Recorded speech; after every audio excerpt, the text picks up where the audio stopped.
چونکہ قیامت سے پہلے ایک ہوا چلے گی جس سے سارے اہل ایمان مر جائیں گے، ایک کلمہ گو مسلمان دنیا پہ زندہ نہیں بچے گا، صرف غیر مسلم ہوں گے، ایک بھی لا الہ الا اللہ کہنے والا نہیں ہوگا۔ اور قیامت سے 30 سال پہلے، قیامت سے 30 سال پہلے بچے پیدا ہونے بند ہو جائیں گے کہ کسی بچے پر قیامت نہیں آئے گی۔ یوم تذہل کل مرضعۃ عما ارضعت، وہ ہولناکی بتانے کے لیے تشبیہ ہے، وہ یہ نہیں کہ ایسا ہو رہا ہوگا، کیونکہ بچہ تو کافر کا بھی ہو وہ معصوم ہے، مسلمان کا بھی ہو تو وہ معصوم ہے، اس لیے آپ نے کہا کہ سارے جو نابالغ مرتے ہیں وہ جس مذہب کے بھی ہیں سب جنت میں جائیں گے، چونکہ ان پر تو بھی شریعت لاگو ہی نہیں ہوئی ہے، اور سارے بچے حضرت ابراہیم علیہ السلام کے پاس چلے جاتے ہیں۔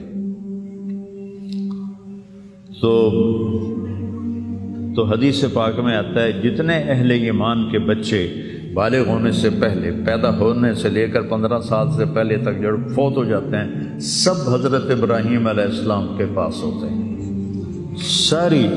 نسل ابراہیم علیہ السلام کے پاس، اور وہ ان کے باپ ہوتے ہیں، اور ان کے ساتھ وہ اپنی وہاں کی جنت کے مزے لیتے ہیں، پتہ نہیں کیا لیتے ہیں، ان میں تو کوئی نہیں پتہ۔ بس آپ نے اپنے بیٹے کے بارے میں فرمایا، حضرت ابراہیم رضی اللہ تعالیٰ عنہ علیہ السلام، چونکہ وہ ابھی ماں کا دودھ پیتے تھے، ان کا انتقال ہو گیا، تو آپ نے فرمایا اللہ تعالیٰ نے جنت میں ایک حور کو مقرر کر دیا ہے ابراہیم کو دودھ پلانے کے لیے، سبحان، اور کسی بچے کے بارے میں ایسی بات نہیں ہے۔ تو ڈران والی گل کوئی نہیں، ساڈو تے قیامت نہیں ہوندی، 30 سال پہلے بچے پیدا ہونے بند ہو جائیں گے، قیامت 30 اور 30 سے اوپر کی عمر کے لوگوں پر ہوگی، اور وہ جانوروں کی طرح ہوں گے، سڑکوں پہ زنا کریں گے، اور ہر انسانی جو اخلاق ہیں ان سے وہ خالی ہو جائیں گے، ان سے وہ خالی ہو جائیں گے۔ یہ امت کے اوپر امتحان ہے۔ ہمارا ایک ساتھی ہے وہاں کینیڈا میں، اس سے مجھے خواب سنایا کہ میں نے دیکھا کہ غزہ کے جتنے شہداء کے بچے ہیں وہ آسمان پہ تیر رہے ہیں،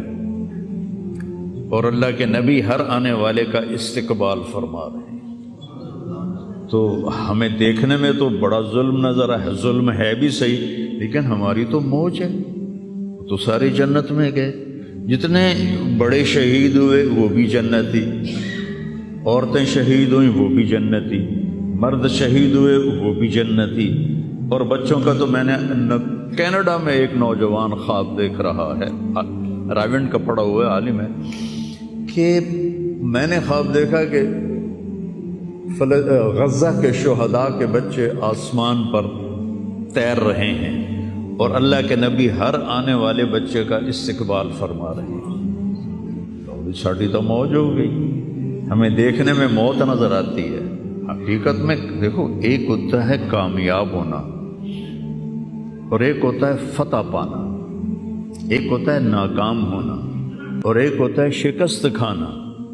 یہ دو الگ چیزیں ہیں، کامیابی الگ چیز ہے، فتح الگ چیز ہے، ناکامی الگ چیز ہے، شکست الگ چیز ہے۔ کربلا کے میدان میں سب سے مقدس خون بہایا گیا، سب سے پاکیزہ خون بہایا گیا، اور ان سب کو شکست ہو گئی، اور وہ سارے گردنیں کٹوا کے نیزوں پہ چڑھ گئے، لیکن وہ ناکام نہیں ہیں، وہ کامیاب ہیں۔ انہیں شکست ہوئی ہے، انہیں ناکامی نہیں ہوئی، وہ کامیاب ہیں۔ اور شمر کا لشکر وہ فتح پایا ہے، وہ کامیاب نہیں ہے، انہوں نے فتح پائی، کامیاب نہیں ہے۔ ابن زیاد کی گردن کٹ کے جب لائی گئی مصعب بن عمیر کے سامنے، جیسے حضرت حسین علیہ السلام کی گردن کٹی ہوئی ابن زیاد کے سامنے رکھی گئی تو وہ ایسے منہ پہ چھڑیاں مار کر کہنے لگا میں نے ایسا خوبصورت چہرہ آج تک نہیں دیکھا جو مرنے کے بعد بھی اتنا چمکتا. کٹی ہوئی ابن زیاد کے سامنے رکھی گئی